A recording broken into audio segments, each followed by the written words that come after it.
Hey badminton community, it is episode 3 of the Tokyo 2020 show, the show for badminton players by badminton players. In this show, we talk about the latest news, results, opinions, predictions, and we also have polls amongst a lot of the things that we talk about. My name's Jeff, this is Henry here. We are from Volant and the Badminton Podcast.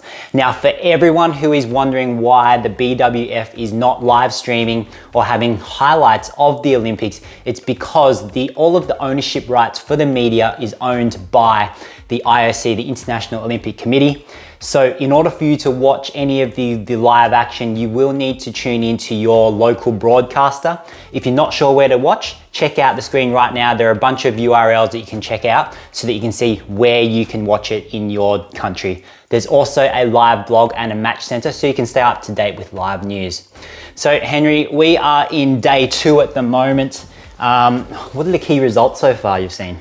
Look, it's been 1.5 days of some really crazy competition. So many matches to choose from. But I guess the key results that we've seen so far are Misha Zilberman versus Sai Pranith, beating him, upsetting him.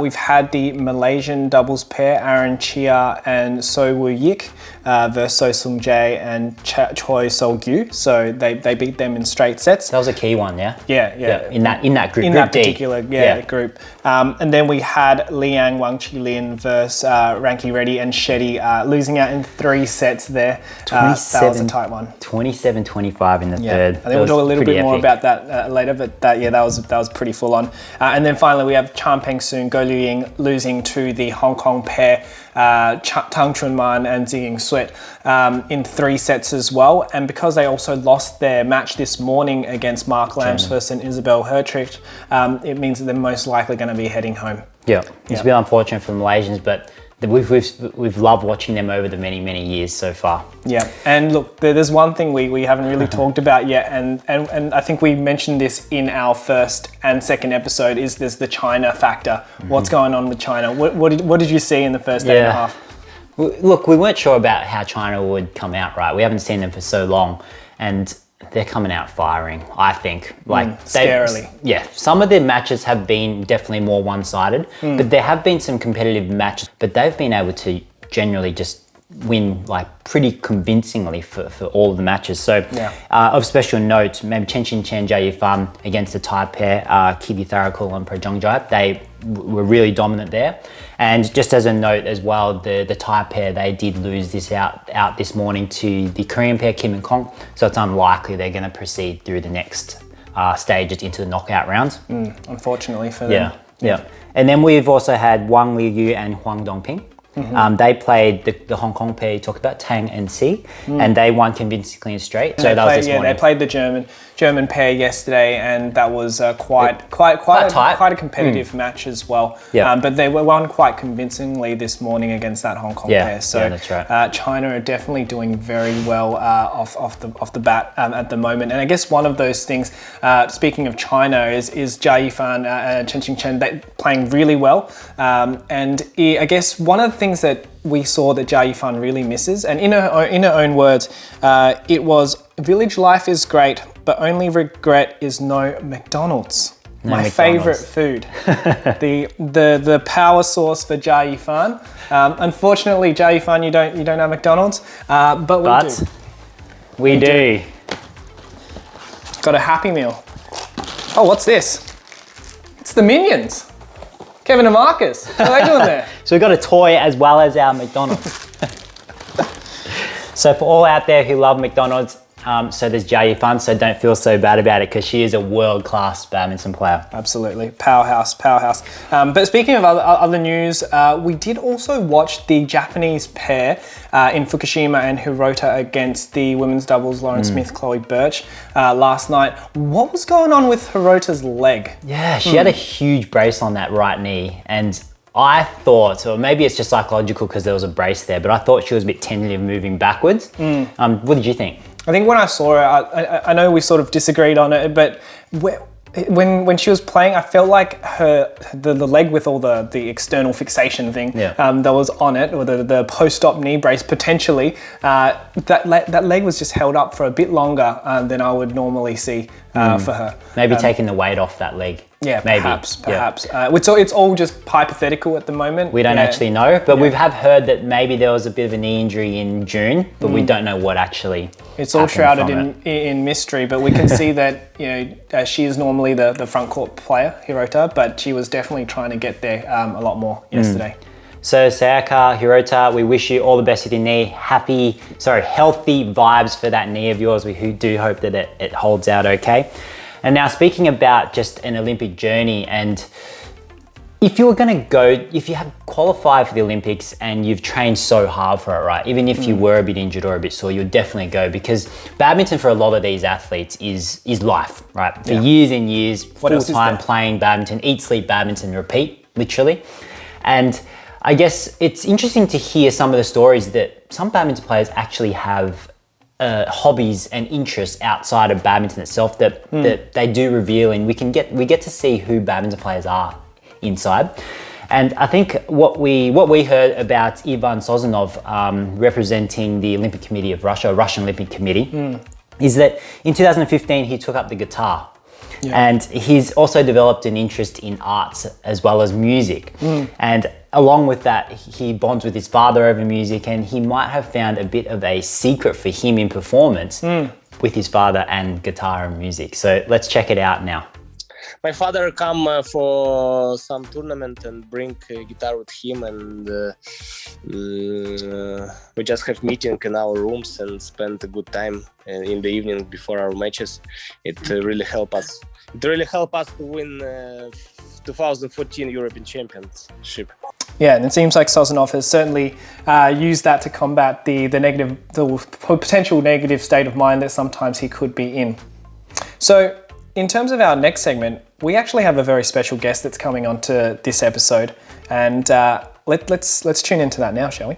So today we have Pornpui Chochu-Wang, the ranked number 10 player from Thailand. So she actually won her first world title in the 2020 Spain Masters, beating Carolina Marin in the finals. And most recently, she was runner-up at the All England earlier this year. Well, it's a pleasure to talk to you. Pornpui joins us from Thailand. As we just mentioned, she is world ranked number 10.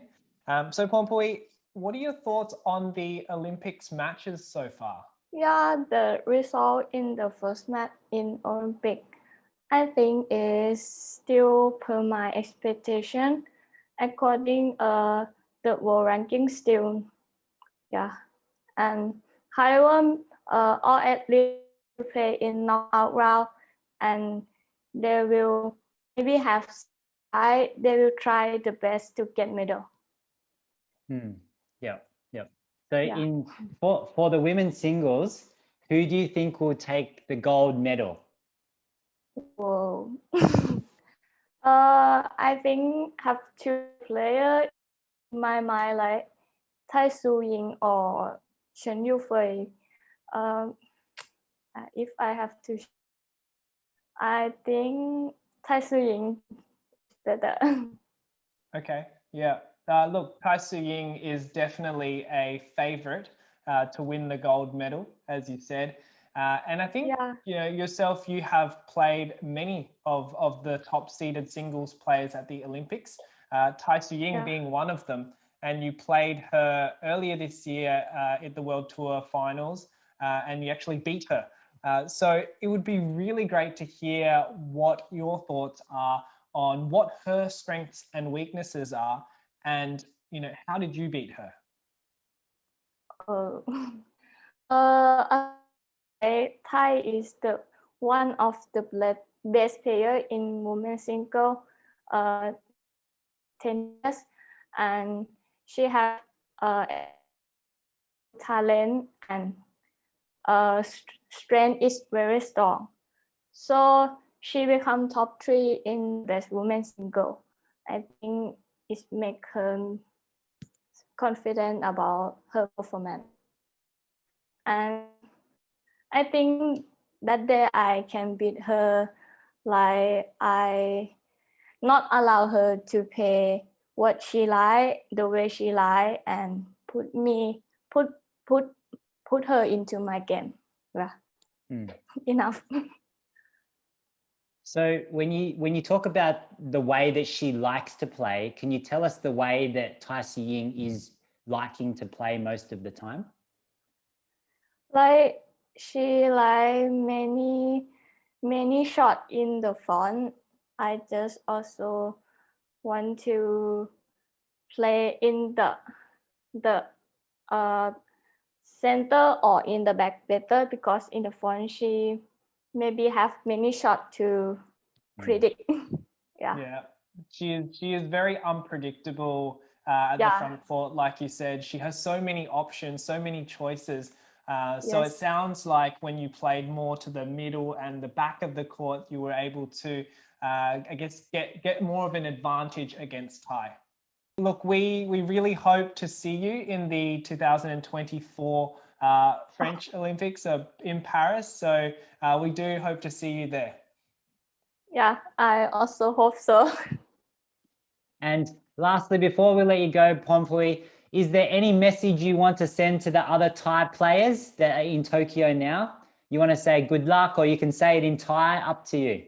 Yeah, I want to send the heart to be the one who support the Thai all the player, no except like badminton player, but every player who presenting Thailand.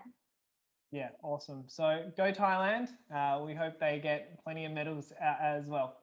Yeah, thank you. Well, thanks again, Pompui. Thanks, Pompui.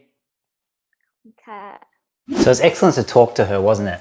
Yeah. Like, she's got so much insight, and she's beaten some of the world's best players. So it's interesting to see what she thinks about what's happening in the women's singles event, and hopefully that's something that's for her will be something that she can qualify for next Olympics, because she's still very young. Yeah, hope to see her in 2024 in France, hope. In Paris. Paris. But speaking of matches, speaking of play, we've got a pretty interesting lineup for tonight as well as tomorrow morning. The first thing is tonight we'll actually see some of our men's singles players that been dying to see. Anders Antonsen, Kento Momota, Lee Zijia, they're all coming out to play. We do expect them to reasonably comfortably get through their rounds tonight, but I think I'm very curious to see how Momota is playing just from a confidence perspective, seeing as that he didn't perform so well earlier this year at the All England. I'm also curious to see Lee Zijia. I know that he's also very heavy favourite in the match tonight, but I just want to see how he's going to incorporate the pressure of a first Olympics, and of course Malaysia's probably got some pretty lofty goals and expectations on him, so hopefully he can play really well tonight and show Malaysia what he can do. Yeah, so Malaysia Boleh. And then in terms of the do not miss matches, moving on from there, we've got some really good matches tomorrow morning, don't we? Yeah. So out of those, we'd probably say the Misha Zilberman and Mark Kalja. So Mark's from the Netherlands. Now, as we said before, Misha beat Cypronith, probably the biggest upset so far of the games. In straight sets, he's never beaten him before, but he's beaten him here for the first time. Crazy. And that makes Group D really interesting now, because anyone can come out of that group, because Mark potentially could beat Misha and then what's the dynamic between Mark and Praneeth as well? Will Praneeth come back firing after that particular loss? So it's going to be very interesting to tune into that match. So that one's at 11:20 a.m. local time, Tokyo time, tomorrow morning.